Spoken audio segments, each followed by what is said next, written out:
Brejo, substantivo masculino. Terreno alagadiço, lodoso, pântano, terreno baixo, plano ou pouco acidentado, bem irrigado e fértil. Sentido figurado, lugar impuro.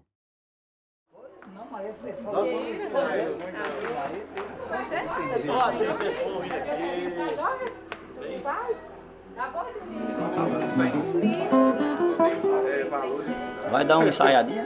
Tem que dar uma ensaiadinha, né? O ensaio também tem um negócio aí, tá bom. É?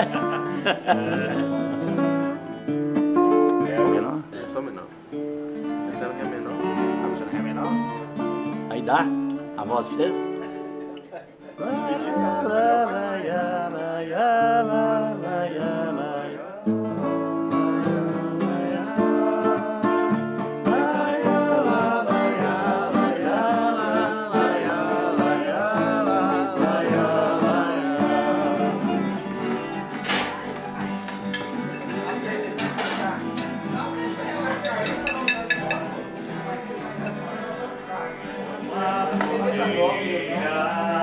E na pressa de chegar, solta as rédeas da montada.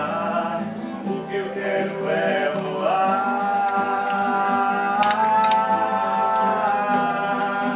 Lá, lê, lê,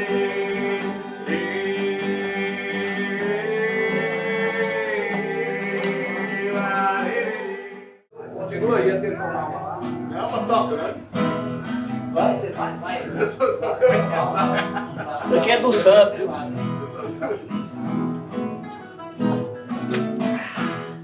Ei, Glória!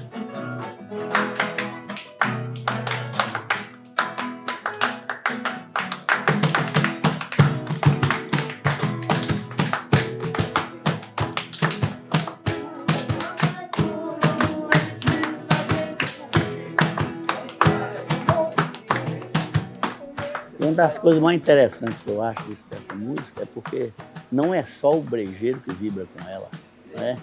Todos os lugares onde a gente passa, que a gente canta essa música, o povo realmente acha linda e gosta. E o povo, e Francis Sá realmente é um chão hospitaleiro, né? Toda pessoa que vem aqui gosta de Francis Sá e adora Francis Sá. Então eu acho que colou bem o hino de Francis Sá, essa letra dele.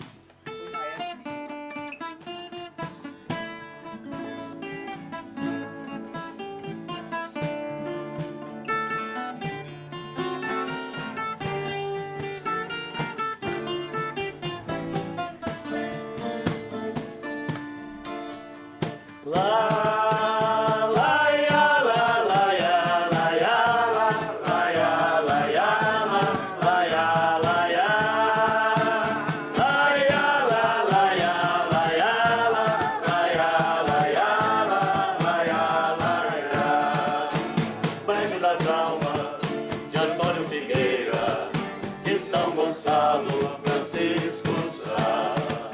Terra querida, onde nascemos, juntos crescemos, aprendendo a amar. Junho e setembro, cidade enfeitada, mesmo as fogueiras reinava a alvorada. As águas da serra regam as flores, dão vida e cores aos nossos jardins. Francisco Sá, estrela menina, do orgulho dos olhos, do norte de Minas. O brejeiro é hospitaleiro, sejam bem-vindos a Francisco Sá. O brejeiro é hospitaleiro, sejam bem-vindos a Francisco Sá. Lá, lá, ia, lá, lá, ia, lá, ia, lá, lá, ia, lá, ia, lá, lá, ia, lá, ia. Lá, ia, lá, lá, ia, lá, ia, lá, lá, ia, lá, ia, lá, lá, ia, lá, ia.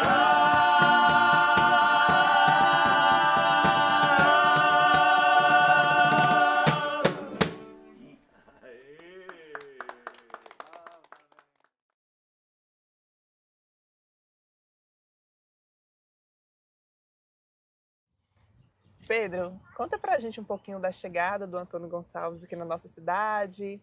Como que foi esse movimento? Então, Yara, a construção histórica da nossa região, do nosso município, ele perpassa pelas entradas e bandeiras do século XVIII. A nossa região, ela tem uma característica, como nós podemos observar hoje, bem pecuária, né? Agropecuária, ligado à criação de gado. Isso permeia desde o início da nossa colonização, né, enquanto território. Então, os bandeirantes, né, já entrando pelas terras hoje mineiras, que naquele tempo ainda eram terras paulistas, começaram a desbravar, né, para começar a tomar conta desses territórios para abastecer a nossa região do ouro, né, a região de Ouro Preto, de Mariana, e ali havia um crescimento populacional, um contingente populacional maior, que precisava se alimentar, e a nossa região foi utilizada para isso, né, para a criação de gado, para abastecer as regiões do ciclo do ouro.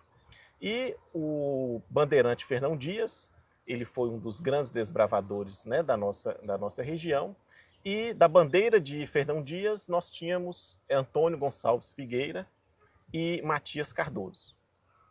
Porém, Antônio Gonçalves Figueira, em um momento, lá no final do século XVIII, ele deixa a bandeira de Fernão Dias e retorna para São Paulo. E aí ele pensa e volta, já conhecendo a região, ele retorna com Matias Cardoso, já com uma carta de Sesmaria, para poder desbravar a região norte de Minas. E aqui ele chega com 3 fazendas, ele institui aqui 3 fazendas, que é a fazenda da Jaíba, a fazenda de Olhos d'Água e a fazenda de Montes Claros. Nesse processo de construção dessas fazendas, de criar, né, que eles diziam fazenda de criar, que no caso era criar gado, para abrir estradas para o sul da Bahia, né, ele teve que passar pela Serra do Catuni, né, também chamada de Decamão, e aqui, segundo contam os nossos memorialistas, porque esse período da nossa história ele foi registrado basicamente por nossos memorialistas. Os documentos eles foram se perdendo com o tempo e que nos restou somente a história oral, né, passada das gerações antigas, dos primeiros que aqui habitaram.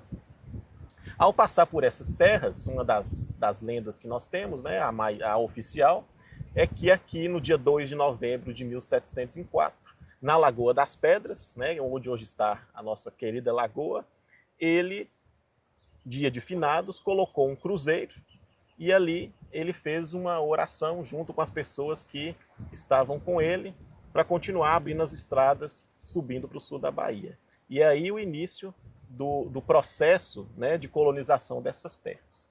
Só que o Antônio Figueira ele não fica aqui, né? Ele não vai ser o primeiro habitante, o seu grupo não serão os primeiros habitantes daqui.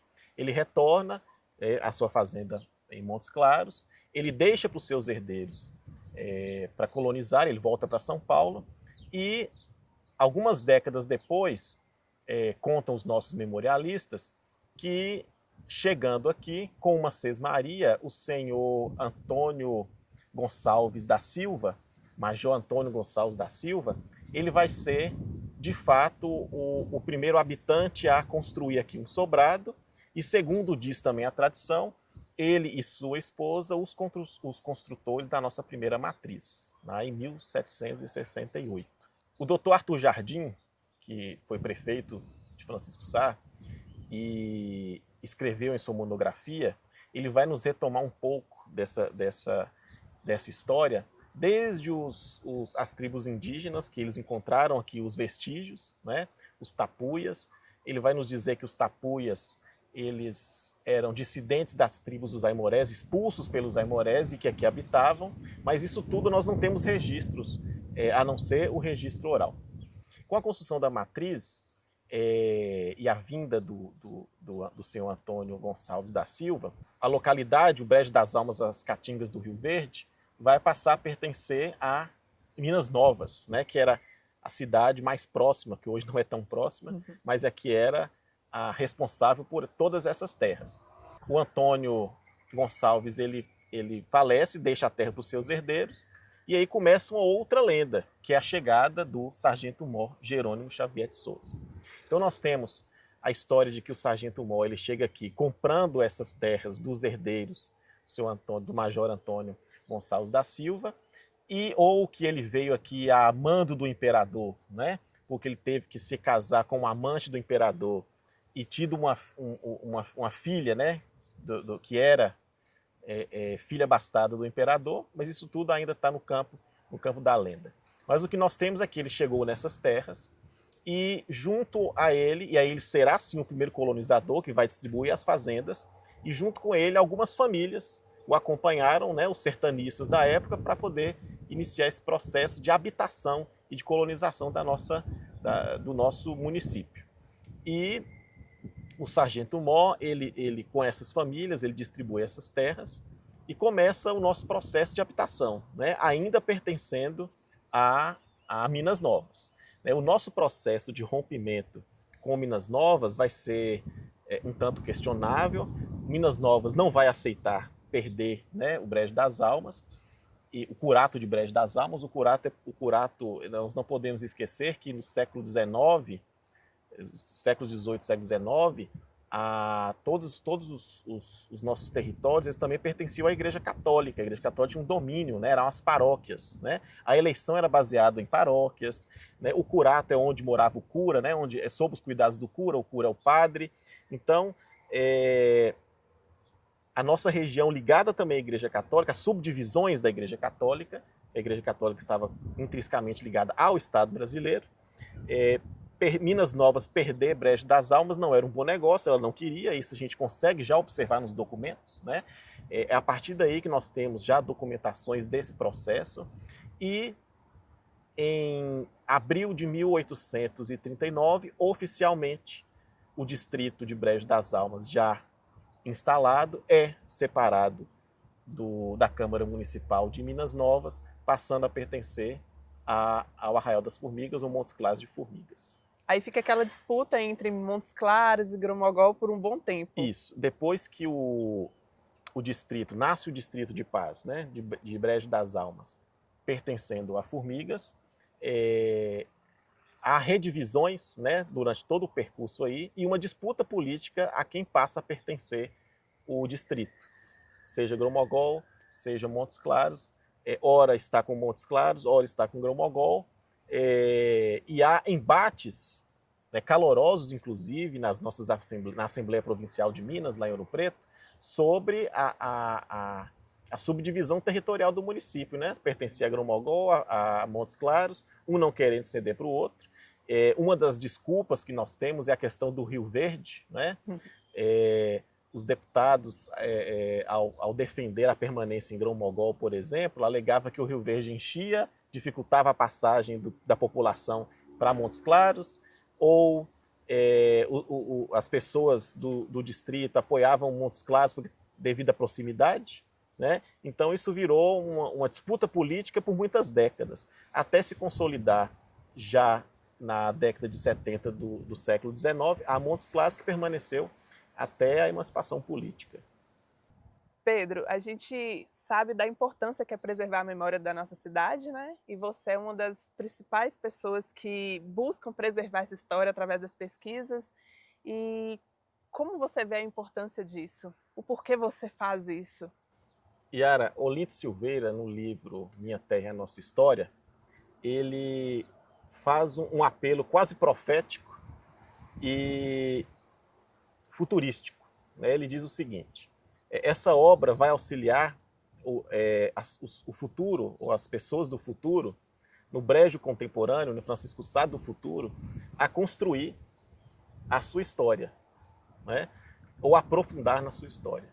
Nós tivemos o privilégio de ter memorialistas que relataram a nossa história, as nossas lendas, os nossos costumes, a nossa cultura, a nossa religiosidade. Nós temos o privilégio de ter essas obras hoje como base para pesquisas. Não existe a construção de um povo sem a memória e sem a história.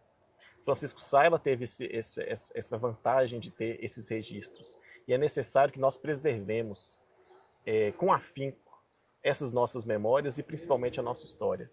Porque não se constrói a identidade de um povo, de uma população, sem a história, sem o registro, sem a preservação da sua memória.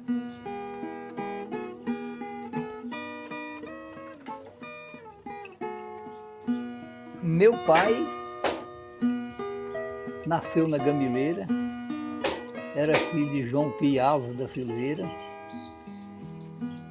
e em pouco tempo de vida o pai dele morreu. Ele ficou na região com a mãe logo morreu também, e ele ficou. Um pedacinho de terra dele que sobrou para ele, que é esse que nós estamos aqui agora, ele não vendeu. Sim. Lutou a vida igual um monstro para trabalhar. Como que o pessoal chamava ele? Ataíde do Escaroçador. Por quê? Conta a história, por que desse apelido? É porque ele morava na Gamileira. E depois mudou para aqui, que chamava Escaroçador. Era a única fábrica que tinha de descaroçar o algodão, era aqui. Nessa época, Francisco Sá, o pessoal ainda plantava algodão, né? Plantava. Não era o plantio igual depois de muito tempo. Era o plantio primeiro, aquele plantio rude, que era do mato mesmo, só aquelas pessoas plantavam nos fundos de casa. Sim. Seu pai era um artista, né, seu Gaspar? Ele era, só que ele era um artista analfabeto, porque ele não sabia escrever nem o nome dele. Que música assim que o senhor gosta? Fala um trechinho pra gente. Ele fazia as músicas assim, era dependendo dos acontecimentos que acontecia na região. Uhum.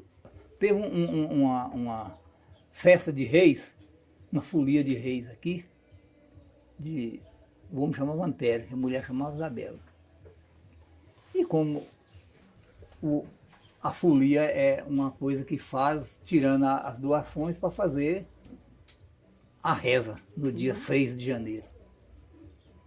Então,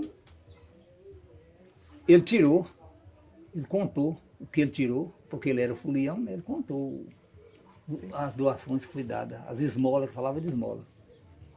Aí no dia da reza não saiu nada. Isso foi muito engraçado, eu gostei de ver.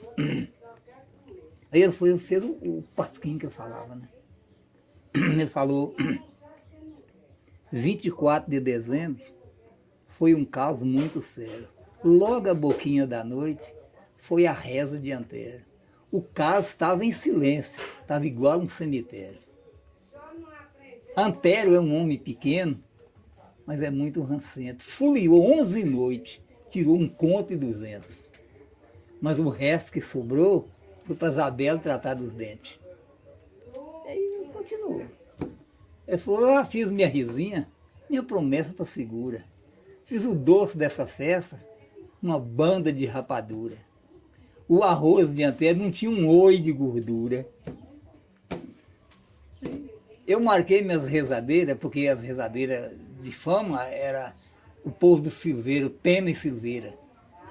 Ele falou, eu marquei minhas rezadeiras, Geralda Pena e Comadre Lourdinha. Mas na hora que não deu certo, ele chamou Maria Perna e das Durinhas. Antério saiu no terreiro e falou, meu Deus, o que é que eu faço? Essa galinha é muito pouca. Cada um põe um pedaço. Só um prato que ele enfeitou foi o de Joãozinho do Riacho.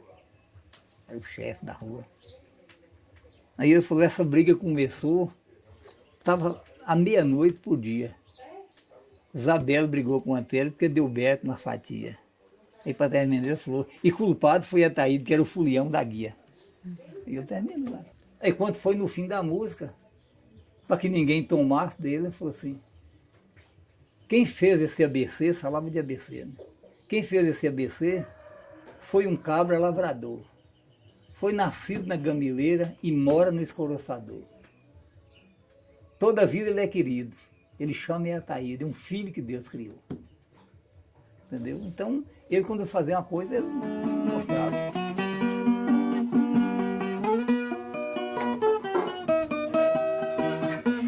Falar da minha mãe, Joana Ilka Dias Bicalho, me deixa até um pouco emocionada, porque ela deixou um grande legado aqui na cidade de Francisco Sá. Minha mãe nasceu em Canabrava, neta de Zeca Guida, que foi o fundador de Canabrava, filha de Manelzinho de Zeca. Ela passou a infância nessa fazenda, Ponta d'Água, e a juventude naquela outra fazenda, que é São João.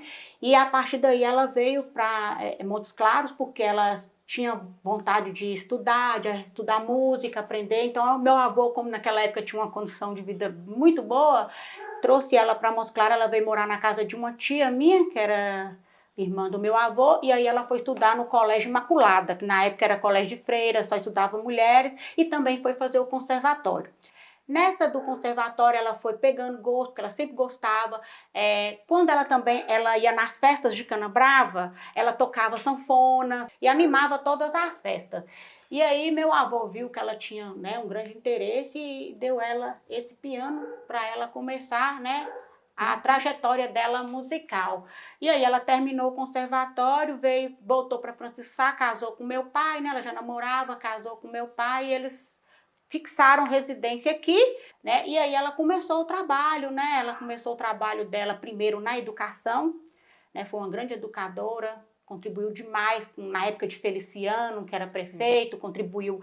Eu lembro que ela me colocava até como baliza nos desfiles cívicos, que ela era uma das organizadoras naquela época, foi diretora da Tiburtino Pena, professora, vice-diretora da escola que hoje eu trabalho também.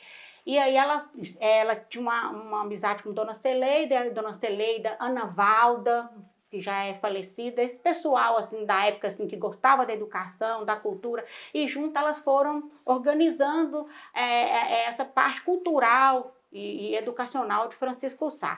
Nesse momento aí ela fundou também, junto com outras pessoas, a Seresta, né? Então ela tocava na Seresta, e depois foi melhorando. Ela começou aqui nessa sala, né? Começou a ensinar as crianças música, piano, né? Aí, com o tempo, elas fizeram uma campanha, ela e a Dona Celeida, eles conseguiram adquirir outro piano, né? Maior do que esse, da marca Essenfeld. Esse piano veio para aqui para casa, ficou em uma outra sala, depois foi para um barracão que ela construiu para fazer a sala de música, para ensinar crianças carentes. E aí ela começou esse trabalho também, né, ensinando, e foi pegando gosto. E aí, depois desse piano, foi para o SPAC, né, que foi uma igreja que se transformou no espaço cultural, e aí ela ficou trabalhando só com esse aqui. Mediante isso aí, em 2000, ela aposentou, né, ela aposentou bem nova, com 48 anos, e aí em 2000 ela fundou o Instituto Educacional Músico Ecológico Ciranda Brejeira. Nesse instituto, só iniciou com a educação infantil, uma salinha com 7 crianças, e aí ela também dava aula de música, de teclado, dava aula de violão. Teve alguns alunos dela que estudaram e seguiram a carreira musical, o trio J. Sá. Linda Clara, que hoje tem uma banda em Montes Claros, toca em vários lugares. Linda Clara, inclusive, ela estudou música com mãe, fez aula de violão, e mãe compôs uma música chamada Primavera. E ela tocou essa música, ela gravou essa música. Que é uma música em homenagem a meu pai, que meu pai faleceu em 2012, né, vítima de um acidente de trânsito, e ela ficou muito apaixonada. E aí ela compôs essa música, compôs poesias, mãe também era compositora. Né? Eu falo que mãe era assim, multi-instrumentista, ela tocava vários instrumentos, então mãe era uma pessoa assim, muito inteligente e contribuía muito aqui com a cultura e a educação de Francisco Sá. Ela faleceu em 2018, 23 de novembro de 2018, vítima de mal de Parkinson. Muitas pessoas não têm essa informação, mas aqui em Francisco Sá funcionou até um anexo do conservatório, né, de Montes Claros, entre 73 e 76. E após o fim ela continuou. Ela continuou. Foi daí que surgiu a escola de música, porque ela já tinha terminado o conservatório e voltou para Francisco Sá, né? Ela casou, voltou para Francisco Sá, e aí ela trabalhando lá ela também, acho que ela era uma das pessoas que trabalhavam no conservatório, como ele parou e ela continuou, né? Ela já tinha o piano, ela já tinha o violão, e ela começou a dar aula para as criancinhas. Eu sei que muitas pessoas aqui passaram por ela, até meus colegas meus que hoje, né, não moram mais aqui, da minha idade, estudaram aqui. Eu comecei com ela com 5 anos de idade, e aí com 7 anos ela me mandou para o conservatório. Sim. Aí eu também estudei lá, muitos anos atrás, né? Aí eu consegui fazer lá, terminar lá o violão popular, porque não fiz o clássico, e consegui fazer o piano, né, aula de piano lá. Mas eu terminei, acho que foi 2000 e pouco, que eu terminei lá. E você tem passagens. lembranças das serestas? Muito pouco, mas eu conheci mais pelas fotos. Pelas fotos que ela mostrava a seresta. Então ela Nena de Carrim também foi uma das fundadoras. Teve a mãe de Rita Bueri, eu esqueci o nome dela, também foi uma das fundadoras, que tocava o bandolim. Sim. E assim, era bem bonito, né? Francisco... Muitos deles já faleceram. Francisco Sá viveu um auge assim, na cultura, né? Na época era muito marcante a cultura de Francisco Sá, porque tinha essas pessoas que engajavam, né, que Sim. gostavam e dava ali o sangue, né, para trabalhar, para levar Francisco Sá para frente. Minha mãe montou um coral, que esse coral assim, ele ficou muito famoso, da escola Ciranda Brejeira. Então ele cantou na Unimontes, cantou no shopping, cantava em várias festas aqui em Francisco Sá. E teve uma vez também que foi muito bacana, quando tinha o prefeito Dias. Aí ele trouxe o circulador das veredas para cá. Aí o trio J. Sá cantou em cima de um caminhão andando e veio várias pessoas de vários países, várias culturas de outros países. E aí eu lembro, eu era pequena, mas eu lembro assim, muito bonito assim, o coral cantando, sabe? E assim, mostrando a Ciranda Brejeira de Francisco Sá nesse evento que teve, né? Que foi muito marcante assim, na minha memória. E como faz falta, né, pessoas como a sua mãe, como Dona Celeida, para atuar nessa questão cultural que hoje está muito em falta aqui na cidade, né?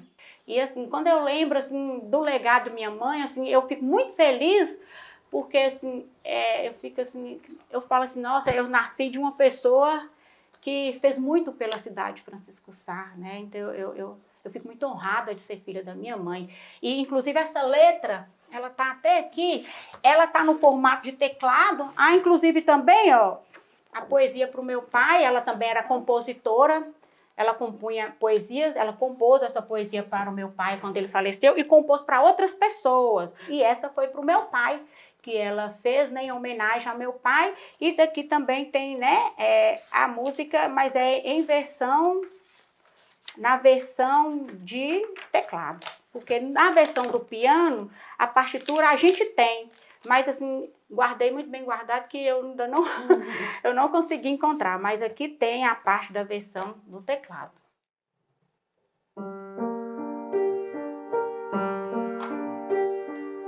Quando a primavera chegar, algo novo irá acontecer. Quando a primavera chegar, algo novo irá acontecer. Todas as flores do mundo eu vou mandar pra você. Todas as flores do mundo eu vou mandar pra você. Você verá, você verá, você verá, você verá, você verá. Quando a primavera chegar, os pássaros me farão um favor. Quando a primavera chegar, os pássaros me farão um favor de levar flores perfumadas e entregá-las a você, meu amor. De levar flores perfumadas e entregá-las a você, meu amor.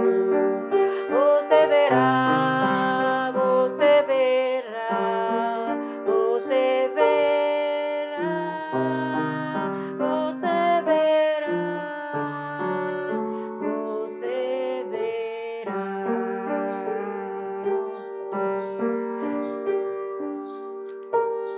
Ariane, é o amor do seu pai e sua mãe eternizado em uma canção, né? Eternizado uma canção. E tem muitos anos que eu não toco, então, assim, às vezes eu fico, assim, esquecendo algumas notas, mas toda vez que eu toco, eu me emociono. Mas foi lindo.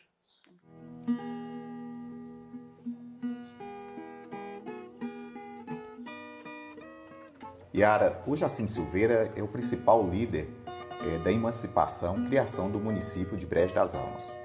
Ele, um produtor rural, líder, vereador à Câmara de Montes Claros, junto com o Padre Augusto, eles assumem esse papel de coordenarem a equipe de Francisco Sá, hoje Francisco Sá, à época Brejo das Almas, para a emancipação.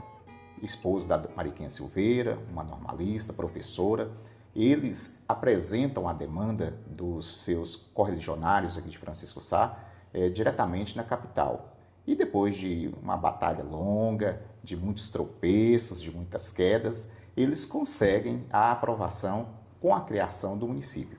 Isso ocorre em 7 de setembro de 1923. E a instalação, ou seja, a eleição do prefeito e vereadores só vai ocorrer um ano depois, em 7 de setembro de 1924. Por quê? Porque havia a necessidade de edificação de prédios públicos para as escolas e também a própria sede da prefeitura. E teve uma resistência de Montes Claros em ceder essa emancipação, né, do então Brejo das Almas. Com certeza houve, né, a oposição do município de Montes Claros. Por quê, Yara? Francisco Sá, Brejo das Almas à época, era um potencial econômico muito valorizado. Aqui gerava muitas receitas para Montes Claros. Então, perder isso de um dia para a noite não era interessante para o erário montesclarense. Mas isso também não serviu de impedimento, não. O Jacinto Silveira, o Padre Augusto e demais pares, eles empenharam ainda na peleja para conseguirem essa emancipação, que realmente aconteceu em 7 de setembro de 1923.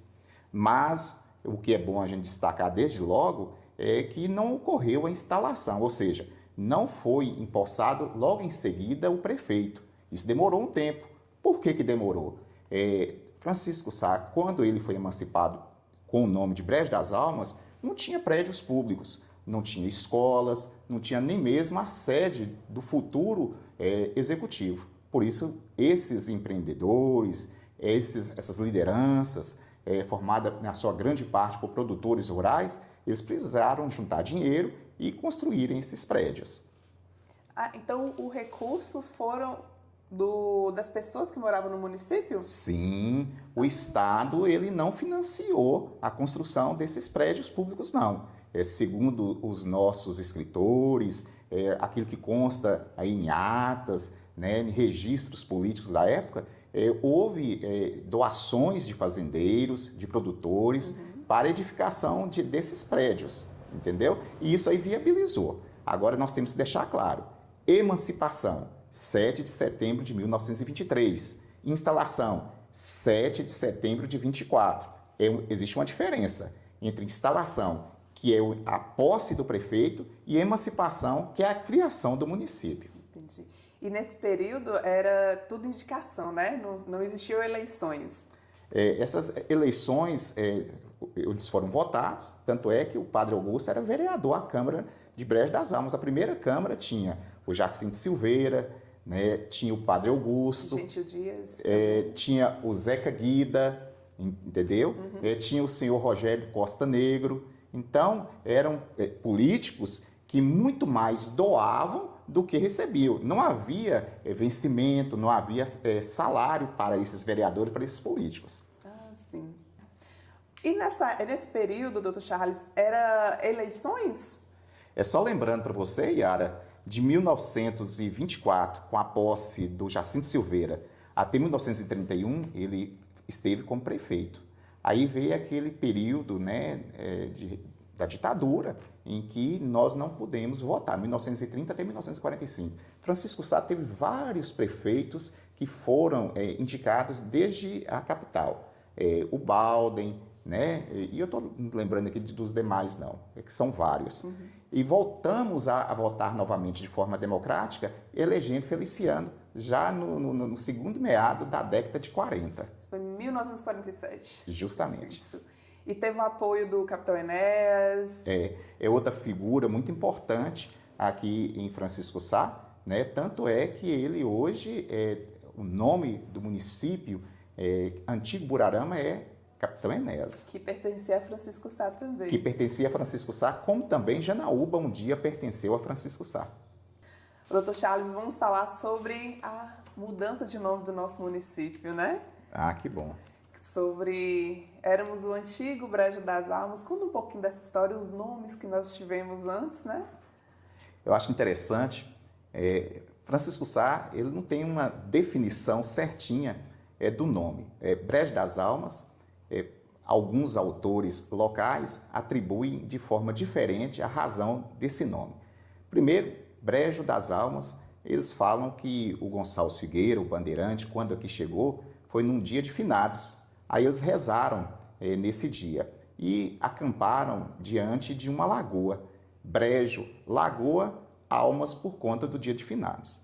Outros, posteriormente, alegam que esse nome não tem essa origem não, que seria Brejo das Almas porque a Lagoa das Pedras, onde a gente tem o cruzeiro, o marco ali inicial da nossa cidade, era um local onde eram descartados, lançados corpos de garimpeiros perseguidos por assaltantes. Então, brejo, lagoa, almas que ficavam ali vagueando, até como o coronel Geraldo Tito, um dos autores de maior número de títulos publicados, ele fala que as almas ficavam penando até serem arrebatadas pelo nosso Senhor. E, finalmente, o próprio Geraldo Tito, que é um coronel da polícia, ex-prefeito de Francisco Sá também, ele fala que, na realidade, era brejo das armas, tamanha a quantidade de crimes cometidos às margens dessa lagoa. Então, nós temos aí uma série de nomes, de origem, de razões para o nosso nome. É bom também a gente destacar que é um nome poético, inclusive utilizado na segunda obra do escritor festejado poeta, o maior dos poetas brasileiros, Carlos Drummond de Andrade. Ele pega o título Brejo das Almas para um de seus livros, levando fama para o nosso município. Agora, em 1938, 17 de dezembro, é mudado. Então, há uma lei, essa lei muda o nome de Brejo das Almas para Francisco Sá. E para homenagear o grande ministro da aviação, Francisco Sá. Veja bem, Francisco Sá, ele não nasceu em Francisco Sá. Ele nasceu na fazenda Brejo, de Santo André, que à época era pertencente ao território do município de Gromogol. Hoje, o Santo André pertence a Francisco Sá, faz parte do nosso território, mas naquela ocasião não. E ele desempenhou um papel muito grande, levando ferrovia para todo o Brasil e trouxe a ferrovia para o norte de Minas. Então, o desenvolvimento chegou com a ferrovia. Então, muito justo essas homenagens. Para você ter uma ideia, 4 municípios reivindicam como sendo a terra natal de Francisco Sá. Gromogol, nós, aqui de Francisco Sá, o próprio Montes Claros e Diamantina, onde ele cursou as primeiras linhas, Ele fez seminário em Diamantina. Eu sei que ele é formado engenheiro, E também, além de ministro da aviação, ele foi deputado federal e senador pelo estado do Ceará. Uma liderança inconteste, um homem de valor. Inclusive, contemporâneo de Rui Barbosa no Senado, com quem ele disputava a oratória, tanto é para nós provarmos aí a eloquência e a formação desse líder festejado que foi Francisco Sá. Oi, Yara, nós estamos falando de seu Jacinto, a respeito da importância dele como um dos líderes que possibilitaram a emancipação. Há filhos dele, escritores de conhecimento aí nacional. O Geraldo Tito, por exemplo, autor do Padre Velho, que é o Padre Augusto, também outro líder importante na emancipação. Aqui, nesse livro, eu acho interessante a gente destacar que ele fala a respeito do aniversário de Francisco Sá. Então, num determinado momento, no ano de 1932, a Gazeta Norte Mineira, um jornal de circulação regional à época, ele noticia o 8º ano de instalação de Francisco Sá, à época chamava Brejo das Almas. Então, nós temos o Geraldo Tito, nós temos o Olinto Silveira, a Dona Maria Luísa, a Ivone, que é a esposa do Olinto, com pessoas que conseguiram eternizarem muitos fatos que chegam hoje, que possibilitam essa nossa conversa. Infelizmente, nós não temos um museu, nós não temos uma biblioteca com os livros de autores locais. Então, nós ainda dependemos muito da memória e muitas vezes a memória falha, a memória não nos socorre. Então, essa é a importância de um trabalho como esse que vocês estão fazendo. Conta pra gente também um pouquinho sobre a folia, como que funciona a folia? O Coronel Jacinto foi o primeiro prefeito dessa cidade. Não tinha nem eleição, era prefeito, era indicado. Então ele era prefeito da cidade. Ele era o prefeito da cidade e a esposa dele foi a primeira professora. Dona Mariquinha. É Dona Mariquinha Silveira. E aí o Jacinto, ele fez o seu terno de folia. Ele tinha o terno de folia dele. Como tinha os blocos dos Catopê também, porque quando ele formou o bloco do Catopê, porque eles eram criados da fazenda de Quincó, chamava Joaquim Alves da Silveira. E aí, esse povo que eles chamavam de Telógo, Gonçalo Telógo, todo mundo era Telógo, Bastião Telógo, entendeu? Mas não era Telógo, era Bastião Nascimento, Gonçalo Nascimento. O apelido deles era Telógo, mas o sobrenome era Nascimento. Ele formou o bloco dos Catopê também. Aí, com o passar de ano, o filho dele, o José Alves da Silveira, que é o avô de Denilson, teve um desastre num carro de boi. Aí a véia Mariquinha, que era muito católica, aí falou, vou passar a folia para José.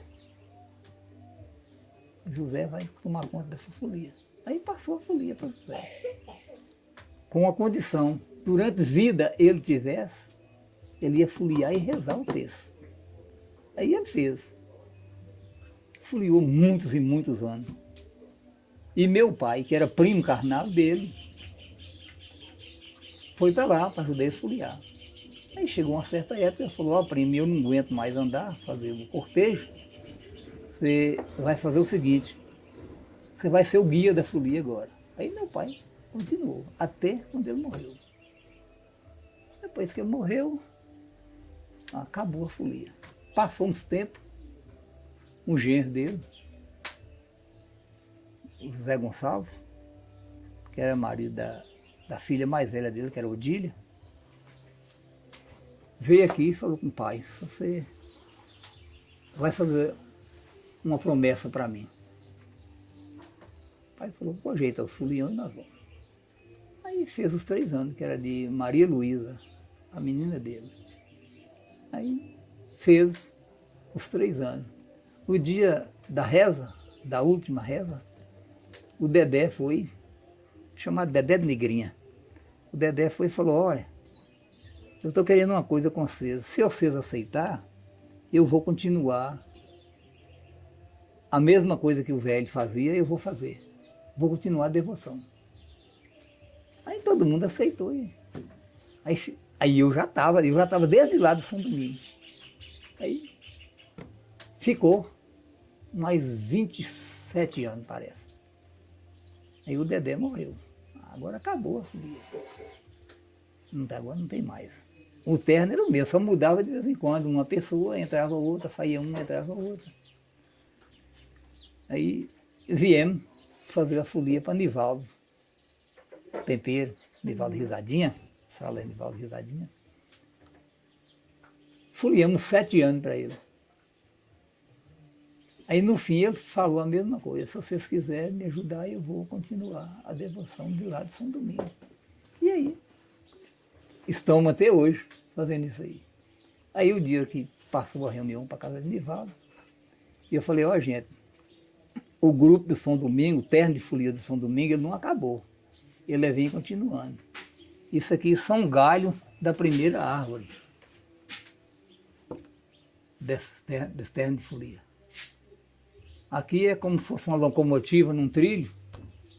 Ela vai parar nos seus pontos de parada, vai descendo um, vai montando o outro, mas a locomotiva ela não para, ela continua andando. É o que está acontecendo. A minha viola tá tinindo de janeiro em janeiro. Quem canta de graça é galo, quem tem pobre é dinheiro.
Mariquinha Silveira era minha bisavó e o nome dela era Maria Luísa de Araújo Silveira.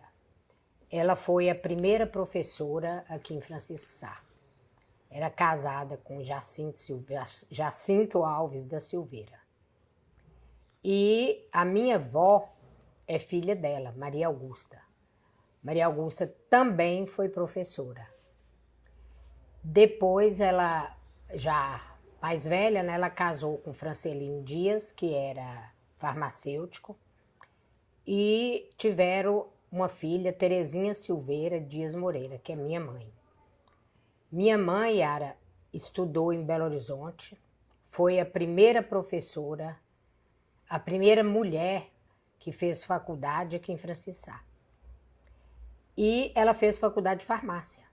Casou com Euler Martins Moreira, que é meu pai, e ele era dentista. Dessa união nasceu, né, eu, Alexandre e Leonardo. E eles resolveram fundar, não só os dois, tinha várias pessoas, fundaram o colégio aqui, que chamava Colégio Mariquinha Silveira. E foram dar aula, mas sem remuneração nenhuma. Ficaram muitos anos assim, até que estadualizou. E nisso ela largou a profissão de farmacêutico, meu pai largou de dentista e os dois foram dar aula. Em 64, ele foi ser o diretor da escola, mas aí já era Escola Estadual Tiburtino Pena. E antes, quando era Colégio Mariquinha Silveira, era Napoleão Dumont, que era o diretor. E meu pai foi diretor de 64 até 74, que foi o ano que ele faleceu. E quando ele faleceu, Celeida D'Angelo, que ficou no lugar dele como diretora. Eu jurava que eu não ia dar aula, sabe? Eu falava, não quero dar aula. Eu não sabia direito o que eu queria. Mas como veio uma geração de professor, eu falei, aula eu não vou dar. E fiz o curso de economia em Montes Claros. E minha mãe sempre falava comigo, ó, raça de Mariquinha Silveira vai ser professora. Então, o que aconteceu? Eu deixei, não exerci a profissão, fui fazer o curso de letras português e dei aula 42 anos. A história do senhora é que ela não fugiu, né? A educação está no sangue. Tá no não sangue. Teve por onde correr. Não tive, igual minha mãe falava, né? Raça de Mariquinha Silveira. Você lembra da paixão que seu pai tinha pela educação, pela escola, o orgulho que ele tinha em ter fundado o colégio? Lembro, Yara. Eu ainda falava com ele, falava, pai, vai exercer a profissão. Às vezes ele atendia no consultório e não cobrava. Ganhava era uma galinha, uma dúzia de ovos, sabe assim. A paixão dele era a escola. E minha mãe também se tornou, né? E eu apaixonei. Acho que eu vi essa geração minha, essa geração essa família, né, toda. Porque minha tia também, Lourdinha, era professora. Foi a primeira diretora do Eliseu Laborne. Lurdinha é a Lurdinha Silveira da Geraldo escola... de Lourdes Silveira. É que tem o nome Sim. dela. Aí ela foi diretora também, era professora. Eu tenho uma prima, né, filha de Geraldo Tito, Maria Luísa Silveira, que é professora. Então é a família toda. Carla Campos, né, Carla Celene Campos, professora. Então a família todinha, eu não tinha por onde fugir. E amei, sabe? Fui apaixonada em dar aulas. E o que a gente vê nessa sua história é que seu pai fazia... Ele nem pensava no dinheiro, ele nem colocava isso no primeiro lugar. Ele era a educação, o prazer de dar aula, de estar ajudando o próximo, né? Era isso mesmo. Como dentista era assim. E minha mãe falava, né? O dinheiro é necessário. Você precisa comer, você precisa divertir, né? Você precisa, mas ele falava, vamos deixar isso, Deus proverá. Era isso que ele usava a expressão. Sabe? Graça, seu pai não é brejeiro. Não, ele tornou-se brejeiro, né? Porque ele é de São Gonçalo do Rio Abaixo. Quando ele e minha mãe estudavam em Belo Horizonte e resolveram se casar, ele veio aqui, né, conhecer os pais dela, Maria Augusta e Francelina. E já avisou para ela, nós vamos casar e vir morar aqui. Então ele era apaixonado por Francisco Sá. Virou um brejeiro de coração. Virou um brejeiro de coração. Era uma pessoa assim, comunicativa demais, Yara. Ele era engraçado, sabe? Tinha coisa que a gente morria de rir. Minha mãe ia brigar com ele e tudo. Ele não abria a boca, deixava ela brigar sozinha. Ela falou um dia com ele, falou, Euler, eu fiz um vestido novo para ir à festa, você não deu nem confiança pro vestido. Aí ela falou, tá aqui em cima da cama. Onde que tá, Tê? Tá em cima da cama. Ele olhou e falou, nossa, o vestido é maravilhoso. Ela falou, é maravilhoso, mas ele tá pro lado avesso. Então, ele era esse estilo, sabe, de pessoa. Sim. Ô, Yara, você precisava ter conhecido meu pai. Era animado, sabe, uma pessoa. Só era baixinho, mas bonito que você precisa ver. Que gracinha, com os olhos esverdeados, mas um amor de pessoa. Tanto bonito, o físico e tudo, não, o físico não, né? Assim, a aparência bonita, como de coração, não tinha ninguém melhor do que ele. Ô, Graça, e esse quadro? Esse quadro aí é da Igreja Matriz, ela foi demolida, eu não lembro o ano, sabe? Aí foi demolida e é essa que vocês já devem ter visto aí, a matriz daqui de Francisco Sá. Essa casa do lado era a casa dos meus avós, de Maria Augusta e Francelino. Ô, Graça, demoliram tudo, não aproveitaram nada? Nada. Ela foi toda demolida. E, inclusive, essa casa também. Sim. Porque é coisa antiga, poderia ter ficado aqui como patrimônio, né? Mas eu não sei o motivo que demoliu. Ó, esse aqui era meu pai, Euler. Bonito, né? Eu falei que ele era bonito e charmoso. Sim. Agora, aqui é minha avó Maria Augusta e meu avô Francelino. Esses dois a gente chamava ele de Carrinho Pena e Dona Santuninha, que eram os pais dele, do meu avô França. Minha mãe, Terezinha, que era farmacêutica e virou professora. E esse aqui, Graça? Esse aqui é meu avô também, né? O que é farmacêutico, o marido de Maria Augusta. Ela tá ali na foto,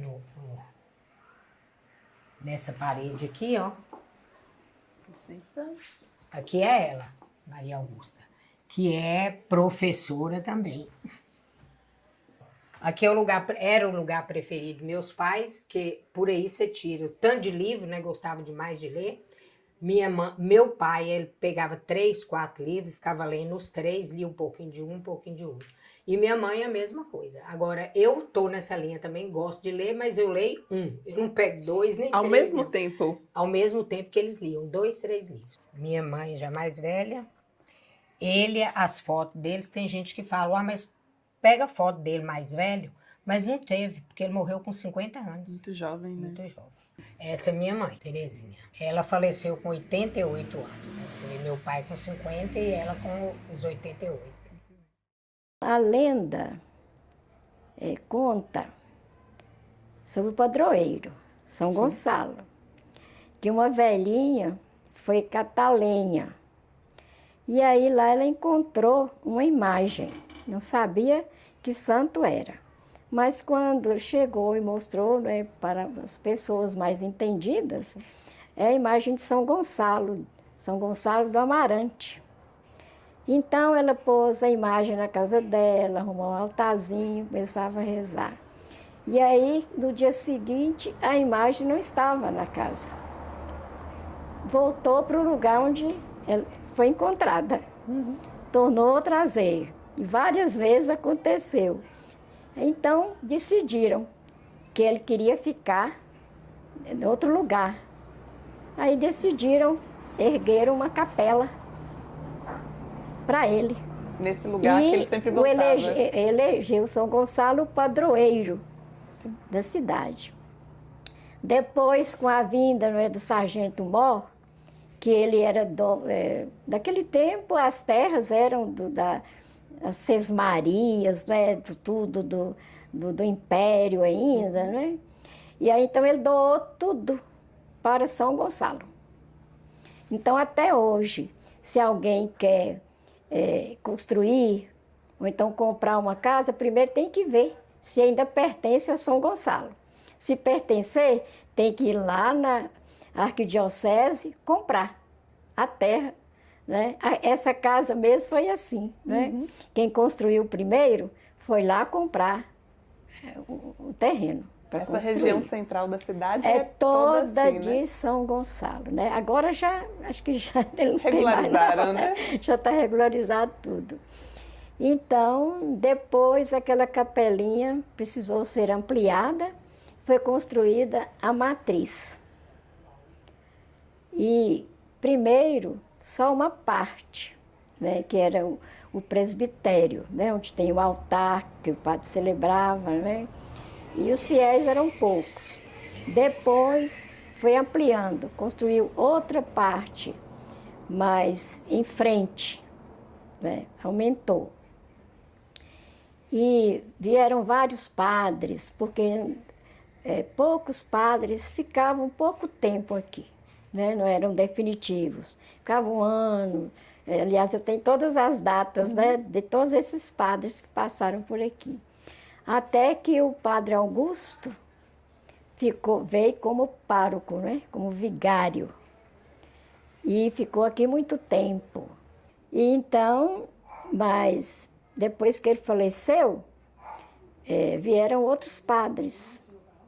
E que, até chegar no Padre Silvestre, como a matriz já estava pequena também, né, para a população, nessa época a população já tinha crescido muito, aí demoliram a matriz, completamente.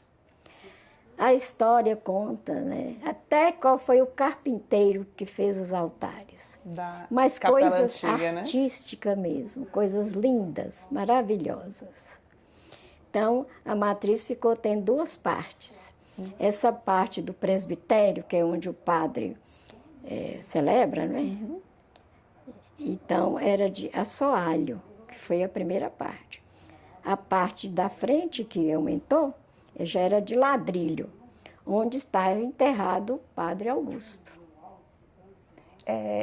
Dizem, em algumas pesquisas, que quando eles mexeram, né, na praça, naquela região ali onde que é a atual matriz, acharam ossadas, né, que supostamente poderia ter um cemitério lá do lado. Não, essa parte eu não sei não, porque o cemitério aqui é na Vila Vieira. Ah, lá na Lagoa, na Vila Vieira, ali, né? Então, ali que era o cemitério, onde hoje é dos Vicentinos, né? Ali foi um asilo, assim, improvisado. Na igreja, então, é só o padre Augusto. O esquindô não era meu, porque eu não era o dono, mas eu era encarregado. Ali desse encarregado eu passei a ser sócio. E de sócio, eu fiquei lá muitos anos, foi o ano que eu consegui educar meus filhos. E aí, no esquindô, foi onde que eu cresci um pouco.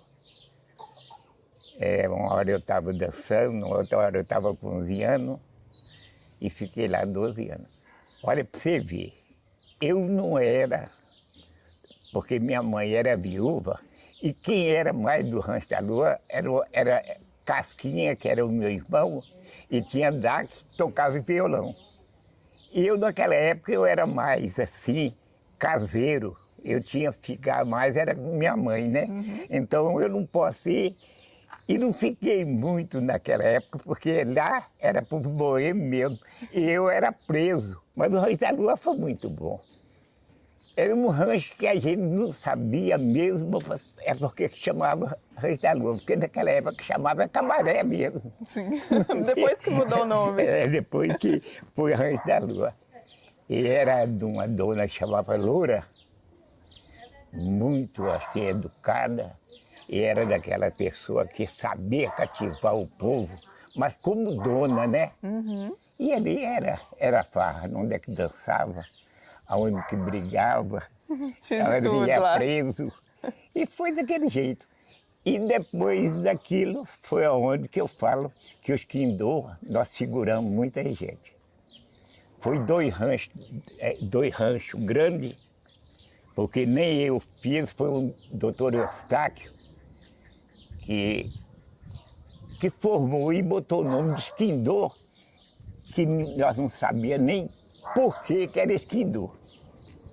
Mas era um lugar assim, que frequentado por 200 pessoas lá. Tinha dois ranchos, e é onde nós dançávamos lá até meia-noite. Você daí conta um pouquinho pra gente de Casquinha. Casquinha chamava Luiz Pena, e ele saiu ainda com 17 anos para São Paulo. Ficou em São Paulo muito tempo e depois passou a ser cantor e, por sinal, fez muito sucesso, né? O Casquinha era chamado em toda parte para cantar. Ele era cotado assim, daquelas pessoas, médico, era enfermeiro, era ele, porque ele era um bailarino mesmo. Ela cantava e fazia farra, e tinha o Dacão, que era meu irmão também, que era no violão. Então, lá em casa tinha um verdadeiro músico. Artistas. E Casca era tão requisitado que tocou até para o presidente, né? O Juscelino Kubitschek, todo mundo chamou ele uma época, e foi muito engraçado, porque ele chamou, mas o Luiz, quando ele tomava um gole, ele não tomava um só, ele tomava muito. Aí embebedava. Quando a gente assustava, ele bêbado, ele não fazia dar. Aí Juscelino, vai levar ele lá na casa da mãe dele, que ele não pode. Juscelino ficava aqui, mas a gente era daqui acho que era Diamantina, né? E foi muito bom naquela época o Luiz com ele. E a polícia gostava dele, nós gostávamos. Foi muito bom. Foi muito bom, né? E no Esquindô, eu também, o difícil era para aguentar a minha mulher muito ciumenta e com a camisa. Porque lá eu tinha que ser bailarino também, tinha que dançar, e aí via o batom. Mas aí, naquela época, eles brincavam, que eu falava assim, foi você que me deu mesmo essa camisa, você pode rasgar essa minha camisa. E foi aquela luta, mas sempre com amizade, né? Não tinha aquela briga, nunca largamos. Depois ficou viúvo, só largou mesmo na morte. Conta pra gente um pouquinho do Araês. Araês foi uma coisa que segurou muito o brejo. Ele, naquela época, inclusive eu fui o fundador, que foi naquela época que nós tínhamos que comprar as cotas. Nós compramos 100 cotas do Araês, inclusive eu comprei, frequentei, tive até um barzinho lá naquela época, que eu fui dono, que aluguei o bar, e ele hoje é um ponto muito estratégico hoje para a mocidade, né? O povo gosta muito de ir lá, E está lá muito, muito gostosinho. Tem lá e tem aqui o parque também, esse parque que eles fizeram aqui. Está muito bom. Hoje nós temos isso. E as histórias do clube também? O clube Francisco Sá. Esse foi bom. Teve umas épocas que esse clube aí tinha acabado. Mas então tornamos levantar o clube, porque naquela época era difícil, né? Frequentar, não tinha uma casa própria. Hoje já tem, que é aqui. Teve uns diretores dele, inclusive a minha vizinha que chama Dona Idê, que foi gerente dele umas 3 vezes, e esse clube melhorou muito depois dela. E todo mundo frequenta, e está ele bom. Tem o Araís, tem o clube. A Rua Montes Claros. E a Rua Montes Claros é sempre Rua Montes Claros, porque naquela época era o fute que nós andava, não era calçada, não era nada, mas nós ficávamos lá, para lá, um frestinho para um frestinho para outro. É onde que é a Alameda hoje, né? É onde é a Alameda. Ali nós ficamos passando muito tempo bom.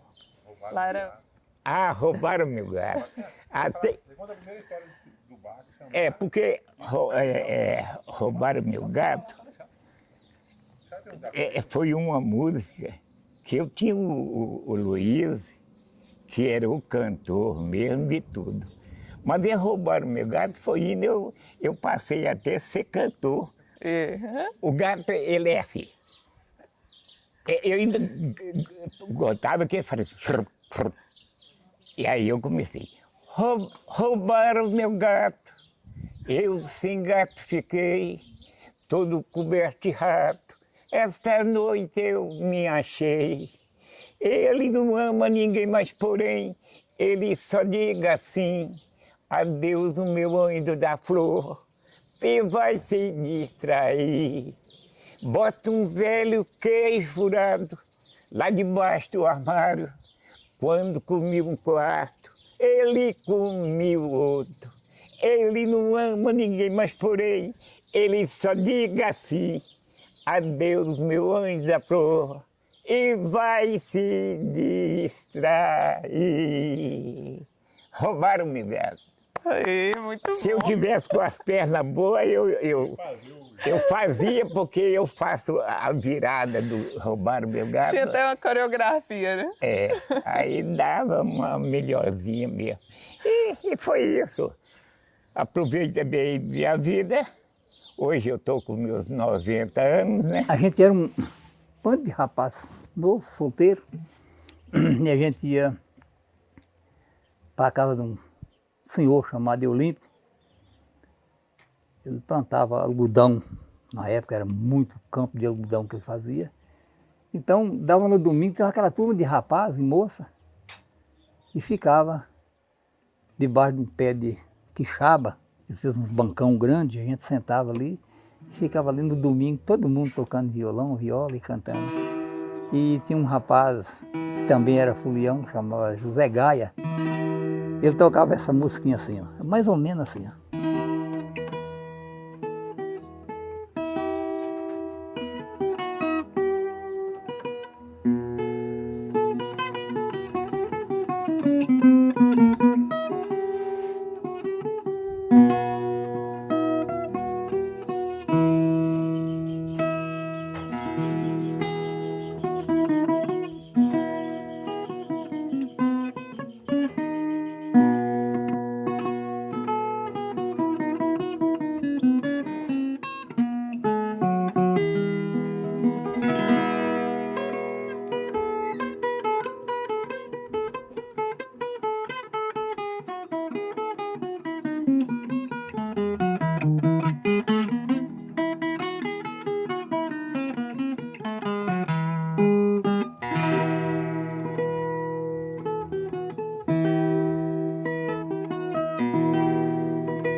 Francisco Sá é uma cidade, tradicionalmente, a economia dela é da agricultura, né? Tanto da agricultura como da pecuária.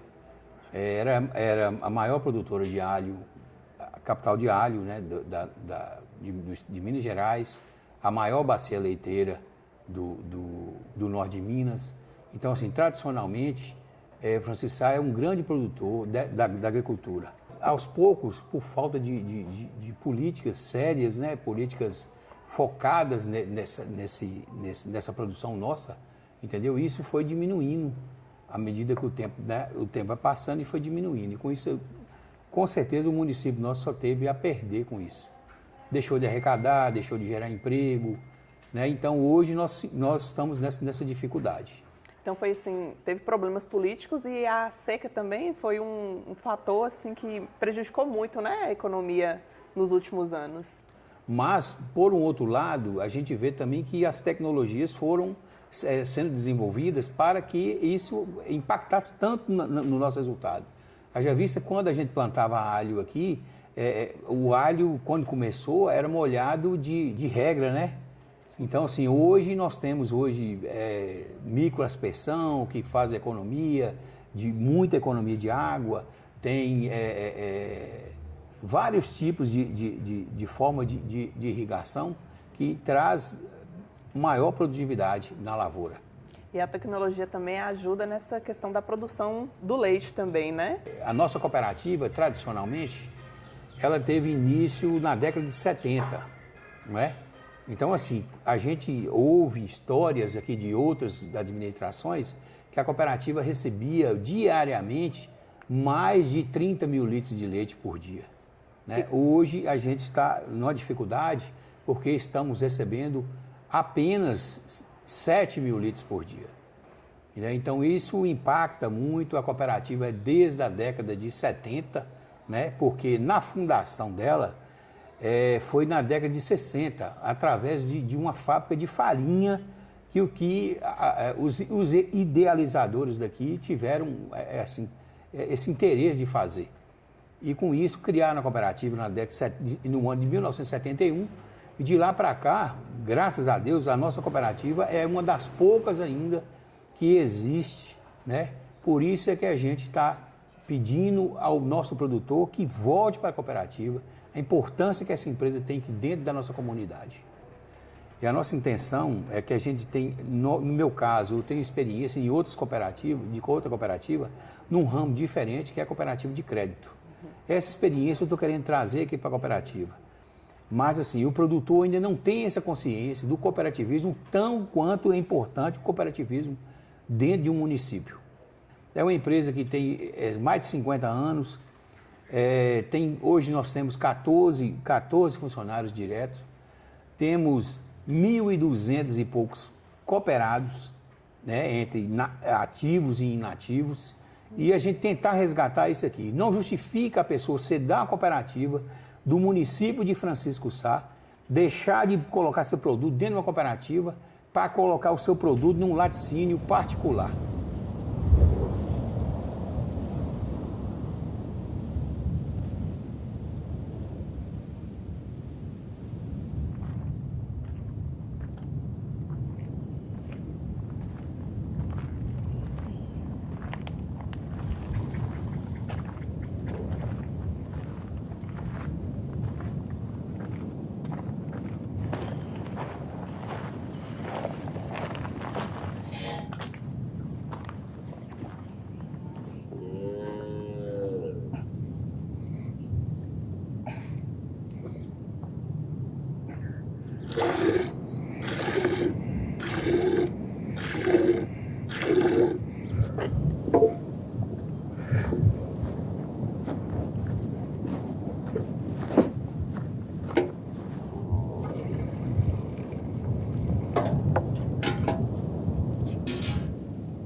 A minha história com alho, como se diz, tem uns 30, 40 anos aqui atrás, nós, como se diz, vivemos, já plantava, o meu pai já plantava, né? E aí passou para nós e nós estamos aí, plantando até hoje.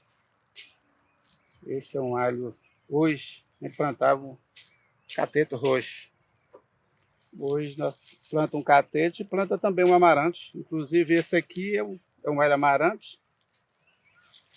É um alho seminobre, né? Não é nobre, é seminobre. E aí nós vendemos ele em réstia. Amanhã para depois o pessoal já vem para enrestar. A forma de trabalhar com ele é assim. Antigamente era mais compensatório. Hoje é meio altos e baixos, né? Um ano bom, um ano mais ou menos, mas a gente sempre pensando que é um ano melhor, sabe? Mas infelizmente com os outros alhos que entram de fora, né? Aí foi caindo os plantadores, né? E acabou. Nós ficamos aí, por exemplo, hoje nós temos uns 2 ou 3 que produzem alho hoje, aqui na região nossa. Mas justamente por causa disso, os alhos, entra muito alho de fora. Quando você olha para trás, você sente que você foi feliz fazendo isso aí? Não, a gente é feliz no trabalho. Igual, por exemplo, são 4 meses, e no final dá uns 4, 5 meses a gente movimentando e tudo, mas a gente gosta do trabalho. Agora aí vem a venda, né? A venda é que também é muito difícil. Aí às vezes a gente colhe um bom produto, mas a venda ela é muito demorada, muito devagar. A gente fica aí 1 ano vendendo alho. Mas a gente tem vendido, graças a Deus, a gente tem dado certo. O ano passado, por exemplo, foi um ano bom. Tem uns anos ruins aí. Tem uns anos aí que a gente não vendeu, perdeu muito alho. Mas a gente tem expectativa para esse ano, Deus abençoar, que a gente faz um bom negócio. Agora a trança, ela é feita mais ou menos assim. Selecione o tamanho, põe os tamanhos mais ou menos igual na reste. Ele não está muito bom para trançar porque ele foi arrancado hoje, mas a forma de trançar hoje é assim.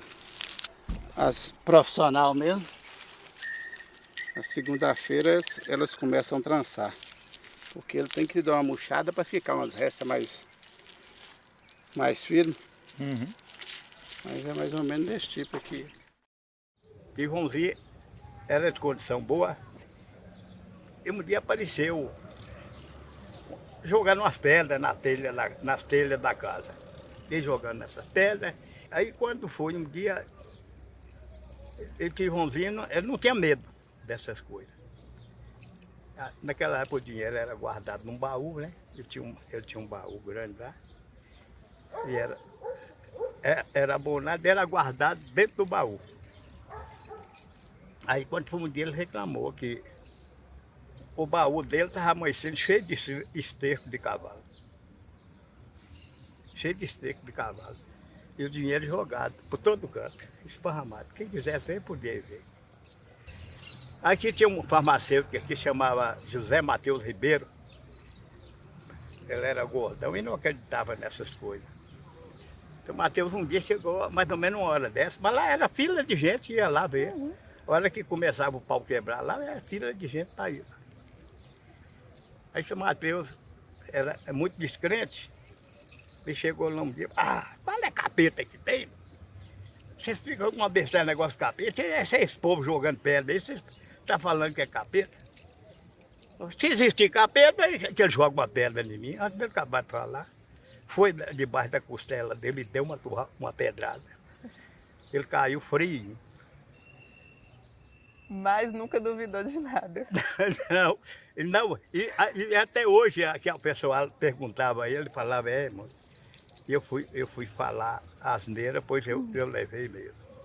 Mas era uma coisa interessante, você via lá num casarãozinho, você via a pedra minha. Ô, seu René, e qual a ligação do senhor com o seu Jacinto Silveira? Qual o parentesco? Tio Jacinto, ele era tio da minha mãe, irmão da minha avó, Dejanira Alves da Silveira. E aí dessa família aqui, toda Alves da Silveira, Pena da Silveira, é tudo raça do Jacinto Silveira. Sim. É tudo O Olinto escreveu vários livros, Olinto, né? Contando as histórias da cidade. Do pai dele, ele era filho dele. Era o Olinto, Geraldo, José.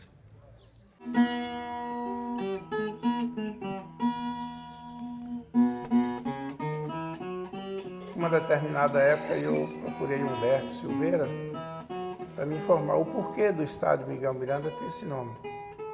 Aí ele falou para mim, ó, isso aí Miguel Miranda porque o Miguel Miranda, o seu Miguel que trabalhava na prefeitura, sempre foi um desportista nato aqui do passado, isso nos anos 70, nos anos 60.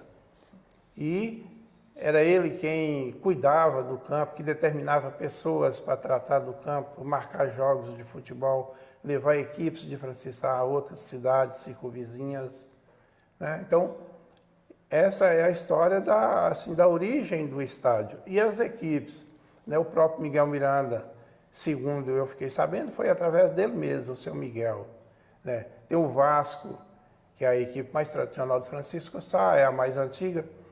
Segundo assim, a informação que eu tenho, ele foi fundado em 1950, através do seu Raimundo Oliveira, que é o Mundinho do Correio, era conhecido por Mundinho do Correio, né? Foi o principal, assim, o cidadão principal na fundação do time do Vasco, né? Contando com colaboração de outros cidadãos aí da época, né? Depois vieram outras equipes, como Lagoano, Santa Cruz. O Lagoano, né, foi uma das equipes mais tradicionais aqui de Francisco Sá. Uma outra equipe muito tradicional que teve aqui foi o Flamengo, uma equipe fundada por Eurípides, que foi um funcionário do Banco Brasil, aqui em Francisco Sá, e também apaixonado pelo futebol. Isso lá nos anos 70, né, e montou uma equipe muito forte que rodou esse norte de Minas, aqui de Montes Claros, né, essas cidades circunvizinhas. E o pessoal era tão animado que ia para outras cidades de caminhão, né? O famoso pau de arara, de viajar em cima de caminhão, de carroceria de caminhão, e aquilo, na maior empolgação, né? Não via ninguém contestando o porquê de ir na carroceria de um caminhão. Nós já tivemos aqui uma época que uma equipe daqui de Francisco Sá, né, o Cruzeirinho, saiu daqui para um jogo em Diamantina, na carroceria de um caminhão. Vê que Diamantina já está bem próximo de Montes Claros, na região de Curvelo, paralelo com Curvelo, né? Gromogol, Mato Verde, Monte Azul, Porteirinha, Capitão Enéas, isso tudo era na carroceria de caminhão, no famoso pau de arara que as equipes. Então, uma foto dessa aqui, ó, é do Miguel Miranda, do ano de 1965. No ano anterior, 64, ele tinha sido campeão e isso aqui é o bicampeonato de 1965. Dentre esses atletas aqui, ó, nós podemos destacar aqui o Eli Borá, ainda é um cidadão vivo aqui em Francisco Sá, que foi um das referências na zaga do futebol brejeiro. Também a gente tem Lúcio Getúlio, que é o que há pouco eu falei que era o terror dos goleiros nas cobranças de falta. Né? Jogador muito técnico, né? Ao lado dele aqui também nós temos o Dr. Tiburtino, o médico aqui de Francisco Sá. Aqui tem Messias, que era o ponta direita dessa equipe, e com referência a Messias, eu não sei se exatamente na decisão desse campeonato, mas tem uma história que conta aqui em Francisco Sá, que na decisão desse campeonato, Messias disse que ele era um atacante veloz e muito corredor. O prefeito da época era Eurico Miranda. E disse que ele estava à margem do campo assistindo o jogo e Messias vem conduzindo a bola no ataque do time e eu não sei se assim acossado por adversário o que aconteceu, de maneira que o chute dele acertou o rosto do prefeito de Eurico Miranda, que levou a nocaute. E por causa desse fato, o Messias foi expulso do jogo. Aqui nessa foto, por exemplo, nós temos Luizinho Ribeiro, que era um atacante do time do Vasco. Nós temos Robson D'Artagnan, que também era atacante do time do Vasco, era ponta direita, mas também jogava no gol. Aqui nessa foto aqui é do Cruzeirinho, eu estou nessa foto aqui, ó, o goleirão aqui. Né? Eu não sei se por qualidade ou por falta de opção, não sei, mas eu era o goleiro. Já mais na frente do que essa foto aqui, nós tivemos um episódio aqui numa final de futebol amador, da qual eu estava fazendo parte, era o time do Cruzeirinho contra o time do Vasco. E num determinado lance teve um escanteio contra a equipe do Vasco, que finado Jader Brito, que cobrou o escanteio, Cozinha ainda jogava. O lateral direito nosso, ele era conhecido por Amarelo. O campo naquela época, no gol não tinha grama, então colocava areia para amenizar para os goleiros, as quedas, essa coisa. Então o lateral direito nosso encheu a mão de areia. Quando o atacante Cozinho veio para cabecear a bola, ele jogou a areia dentro do olho do atacante. O juiz que estava dirigindo o jogo imediatamente deu pênalti, né, para o time do Vasco. E foi convertido o pênalti, mas nós acabamos que ganhamos o campeonato por 2-1, o jogo por 2-1 e sagramos campeões. Isso aqui, por exemplo, é de 1981, né? Mais de 40 anos. Isso aqui. Muito tempo. O Denilson aqui é o técnico da equipe, ó. Isso aqui foi em 1983. 1983. Olha a foto de quando nós fomos a Diamantina. Aqui, ó. Essa é a história lá do... Que todo mundo foi no Foi Pau de Arara. todo mundo no Pau de Arara. Todo mundo no Pau de Arara.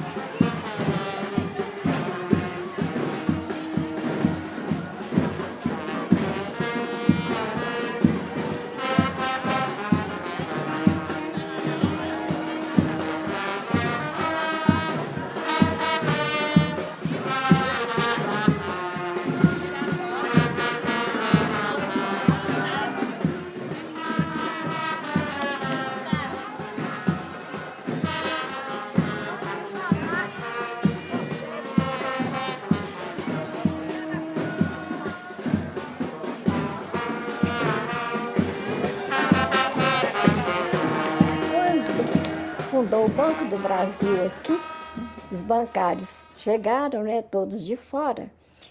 E não, mas toda cidade tem o dia do padroeiro e é feriado. E aqui não é, né, porque sempre era no domingo que festejava São Gonçalo. E aí então eles pediram. Mas eu nem estava aqui na época, eu estava estudando em Belo Horizonte. Então, fizeram uma pesquisa, ninguém sabia que dia que era São Gonçalo. Mas como eles queriam o feriado, aqui havia a dona Ivone, né, que era até escritora, Ivone Silveira, que era casada com o primo nosso, Olinto. Aí então ela falou, põe dia 5 de fevereiro. Então ficou muito tempo 5 de fevereiro. Mas não tinha assim festeiro, ninguém que organizava, era só a missa, a procissão. Aí um ano, nossa família foi festeira de São Gonçalo. Então eu falei com minha irmã Nininha, não é, que já faleceu, mas nós não sabemos nada da vida de São Gonçalo. A gente tem que saber quem foi São Gonçalo. Então, nessa época, nós assinávamos, né, a revista Família Cristã, e ela era correspondente aqui, e ela conhecia várias correspondentes, inclusive uma de São Gonçalo, do Rio de Janeiro. Aí ela escreveu para ela mandou um livro que o vigário de lá esteve em Portugal, né, e escreveu a vida dele. E aí nós descobrimos que Era dia 10 de janeiro que ele faleceu. Mas para mudar o dia foi bem difícil. Nós fomos falar com o padre da época, né? Ele falou, não sei, não deve mudar, vamos ver primeiro. Mas como a gente tinha muito relacionamento, né, com o Dom Geraldo Magela, de Montes Claros, nossa, ele era daqui de dentro de casa e nós de dentro da casa dele, né? Aí minha irmã foi lá e conversou com ele.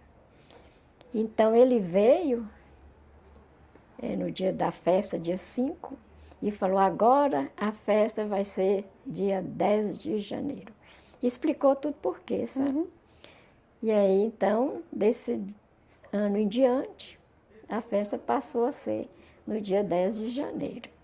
Dona Yolanda, tem uma história sobre os documentos queimados da igreja, que contaram uma história para o padre Salu, né? Que o outro, que era o padre Augusto, que estava com a doença infecciosa. Como que é essa história?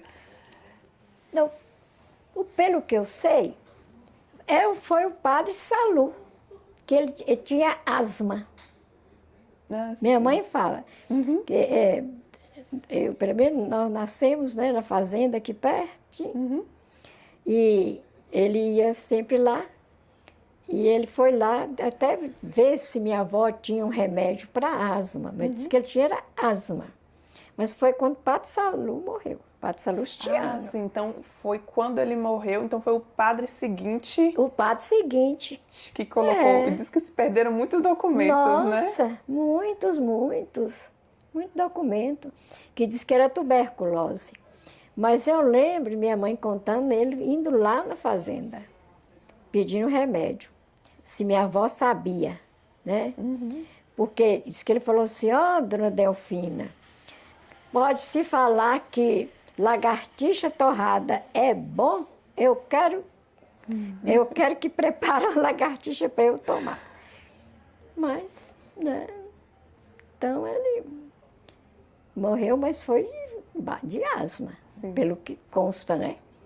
E foi depois da morte dele que queimaram os documentos, né? Entendi. Os livros dos registros, né? De nascimento, casamento, tudo. E as festas de setembro, né? São de longa tradição.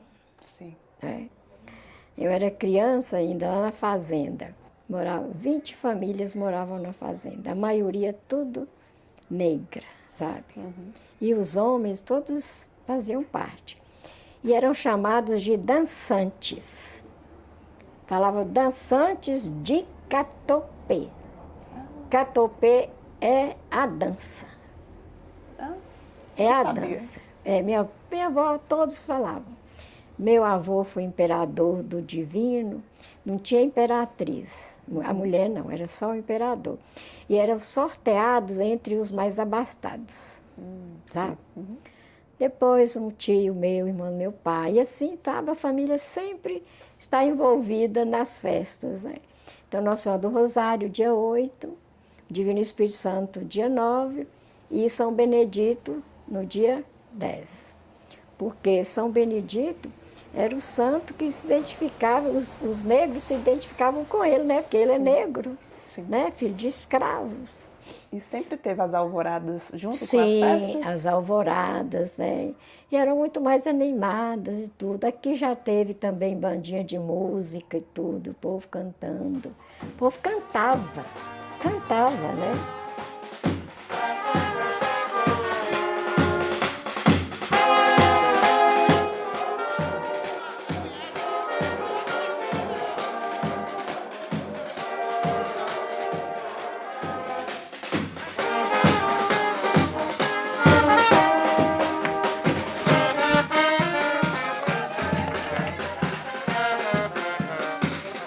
Viva o povo católico de Francisco Sá!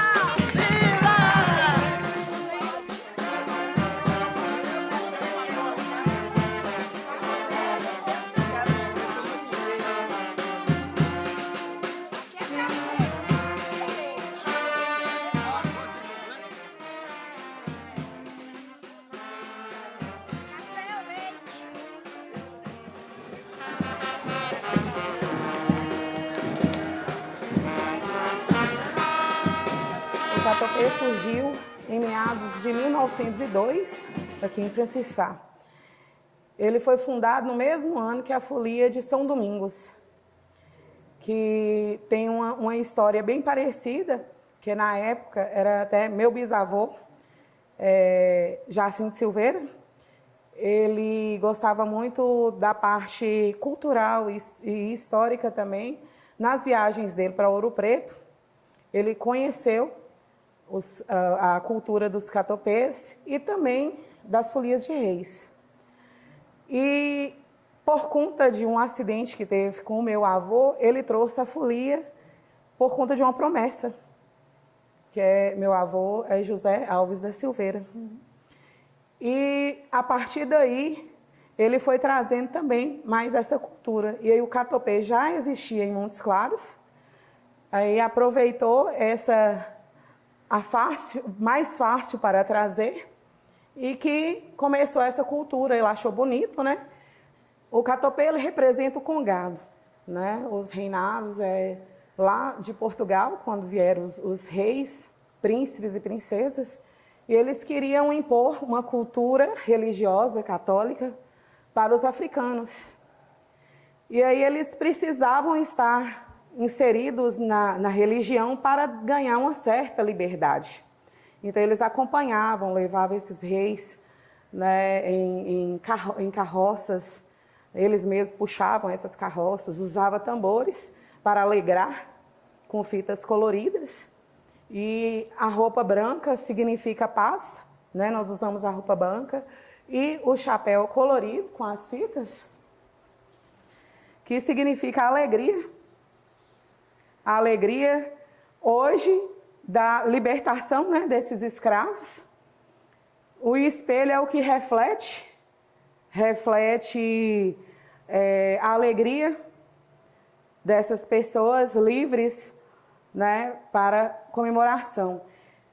Mas quando começou esse congado, eles ainda não eram totalmente livres. Então eles usavam dessas comemorações para sair, né, das suas senzalas, das suas fazendas.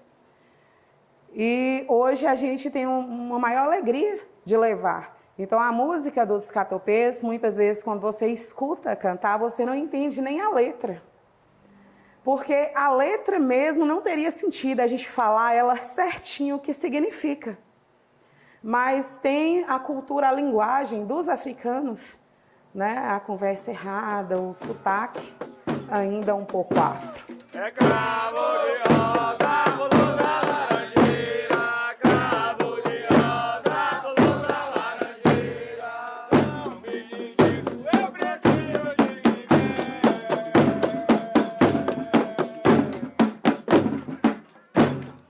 abrir a porta, veja quem é, abrir a porta, veja quem é. Os catopês, eles levam a bandeira no primeiro reinado de Nossa Senhora do Rosário. É o reinado na cor azul, que representa Nossa Senhora. No segundo dia, nós temos o reinado do Divino, o Divino Espírito Santo, né, com seus 7 dons, na cor vermelha.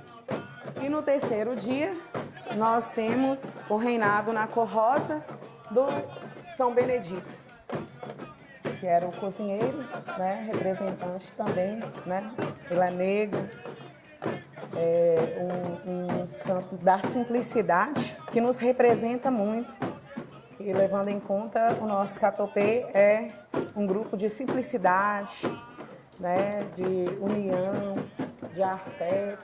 Como que é? Aí no reinado tem as pessoas que levam as bandeiras, e eles dançam e giram as bandeiras, cruzam as bandeiras, enquanto o catopê faz uma meia-lua. A meia-lua é aquela volta que eles vão até a bandeira, sauda a bandeira e volta e segue a caminhar.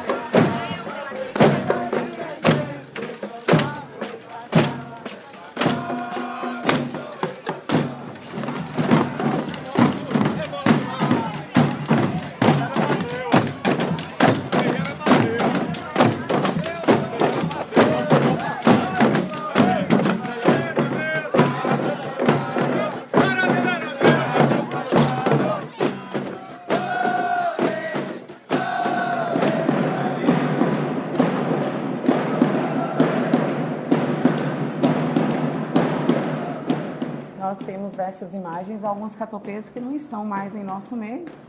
Nós temos o catopê que foi o mais idoso que permaneceu no catopê, que é seu Henrique Poeira.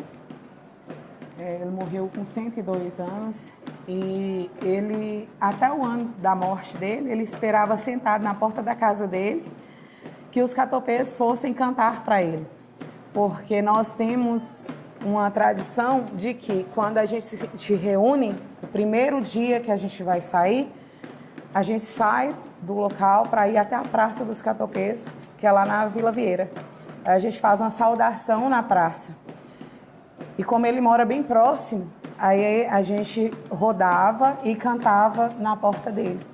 Assim também, hoje a gente faz isso com Dona Janete, né, que ela já não tem mais saúde e idade para estar conosco. Então a gente, sempre que possível, a gente vai na porta dela para saudar, né, para ela sentir um pouquinho dessa vibração.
Minha saudade tem um nome, Brejo das Almas.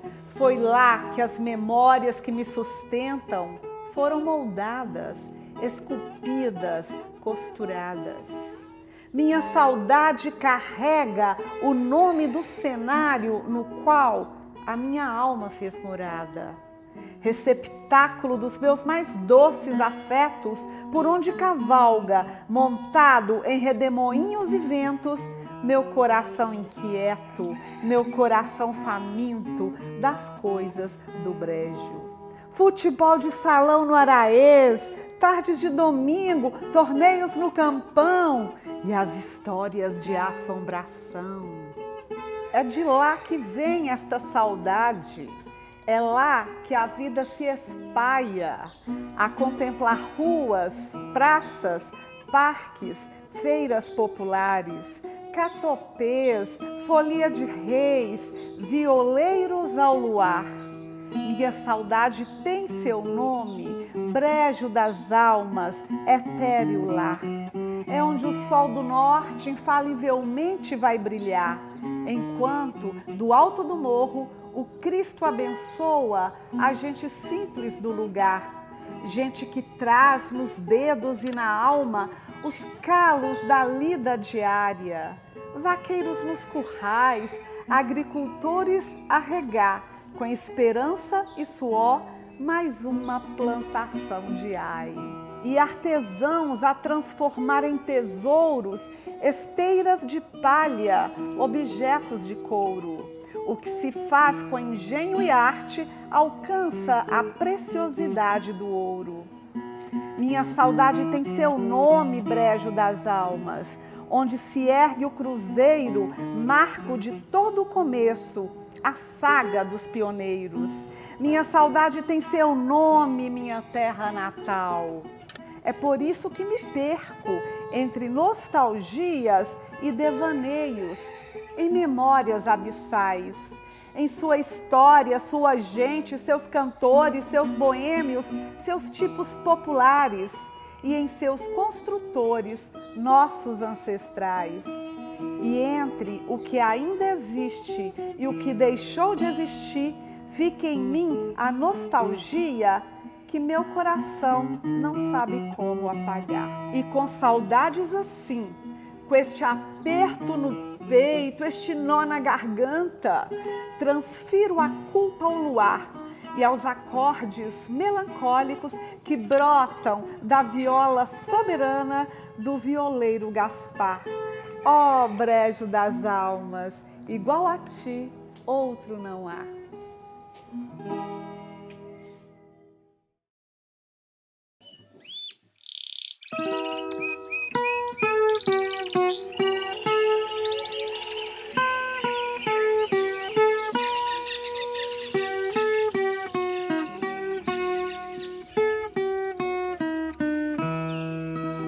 Duas almas que o destino, que um dia se escolheu para amar com desatino, são dois, tu e eu.